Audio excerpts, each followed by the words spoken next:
பஞ்சபாண்டவர்களில் ஒருவனான சகாதேவன் ஒருமுறை சந்தைக்குள் நுழைந்தான்.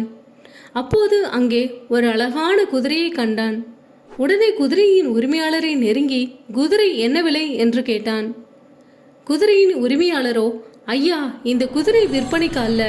நான் கேட்கும் கேள்விகளுக்கு பதில் சொன்னால் இந்த குதிரையை இலவசமாக கொடுப்பேன் என்றார். சகாதேவன் உடனே சரி, கேள்விகளை கேளுங்கள் என்றான். அதற்கு குதிரையின் உரிமையாளர், நன்றாக கவனியுங்கள், பிறகு பதில் சொல்லுங்கள் என்று சொல்லிவிட்டு தொடர்ந்தார். ஒரு பெரிய கிணறு, அதில் உள்ள தண்ணீரை கொண்டு 7 சிறிய கிணறுகளை நிரப்பலாம். ஆனால் அந்த 7 கிணறுகளில் இருக்கும் தண்ணீரை எடுத்து மறுபடியும் அந்த பெரிய கிணற்றில் ஊற்றினால் பெரிய கிணறு நிரம்பவில்லை. இது ஏன்? நன்றாக யோசித்து பதில் சொல்லுங்கள் என்றார். சகாதேவனால் பதில் சொல்ல முடியவில்லை. அதனால் அங்கேயே சந்தையில் உட்கார்ந்து விட்டான். சற்று நேரத்தில் சகாதேவனை தேடிக்கொண்டு நகுலனும் சந்தைக்கு வந்துவிட்டான். அவனும் குதிரையை பார்த்து அதன் அழகில் மயங்கி போய் விலை கேட்டான். அதே போல குதிரையின் உரிமையாளர் நகுலனிடம், ஐயா, நான் ஒரு கேள்வி கேட்கிறேன், பதில் சொல்லிவிட்டு குதிரையை இலவசமாக பெற்றுக்கொள்ளுங்கள் என்றார்.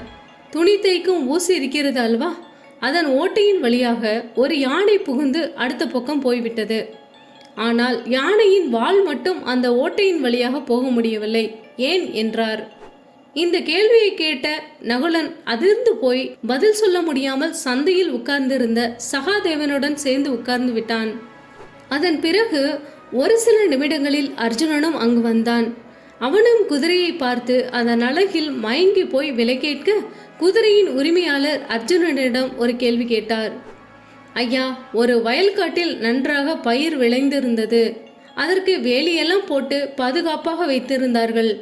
ஆனால் அறுவடை காலத்தில் அந்த வயக்காட்டில் எதுவுமே இல்லை. வேலியெல்லாம் அப்படியே தான் இருந்தது. அப்படி இருந்தும் விளைந்த தானியங்களை எல்லாம் யார் எடுத்தார்கள்? பதில் சொல்லிவிட்டு குதிரையை கொண்டு செல்லுங்கள் என்றார். அர்ஜுனனால் பதில் சொல்ல முடியவில்லை. அவனும் ஆலோசனை செய்தபடி அங்கேயே உட்கார்ந்து விட்டான். சகோதரர்கள் மூவரும் இப்படியே உட்கார்ந்திருக்க அரண்மனையில் அவர்களை காணாமல் பீமனை கூப்பிட்டு, தம்பி, நம் தம்பிகள் மூவரையும் நீண்ட நேரமாக காணவில்லை. நீ போய் அவர்கள் எங்கே இருந்தாலும் தேடி அழைத்து வா என்றார். பீமனும் போய் தேடி பிடித்து அர்ஜுனன், நகுலன், சகாதேவன் மூவரையும் அழைத்து வந்தான்.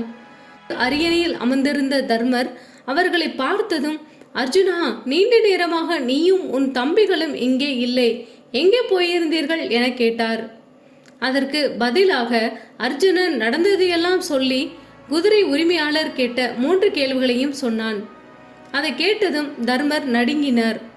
அண்ணா, நீங்கள் நடுங்கும்படியாக என்ன நடந்தது என்று கேட்டார்கள். அதற்கு தர்மர் பதில் சொல்ல தொடங்கினார். தம்பிகளே, எதிர்காலத்தில் நடக்கப் போகும் விபரீதங்களை அந்த 3 கேள்விகளும் சொல்கின்றன. அதை நினைத்துதான் நடுங்கினேன். ஒவ்வொன்றாக சொல்கிறேன், கேளுங்கள் என்று விரிவாக கூறினார். உங்களிடம் கேள்வி கேட்டது வேற யாரும் அல்ல, கலிபுருஷன்தான். அவர் கேட்ட முதல் கேள்வியில் பெரிய கிணறு என்பது பெற்றோர்கள், 7 சிறிய கிணறு என்பது அவர்களது பிள்ளைகள். பெற்றோர்கள் தங்கள் பிள்ளைகளை அவர்கள் எவ்வளவு பேர்களாக இருந்தாலும் சரி, அவ்வளவு பிள்ளைகளையும் காப்பாற்றுவார்கள். இதைதான் பெரிய கிணற்றின் தண்ணீரை கொண்டு சிறிய கிணற்றை நிரப்பினார்கள் என்பதை குறிக்கிறது. ஆனால் அந்த பிள்ளைகளோ அவ்வளவு பேர்கள் சேர்ந்தால் கூட தங்கள் பெற்றோரை காப்பாற்ற மாட்டார்கள்.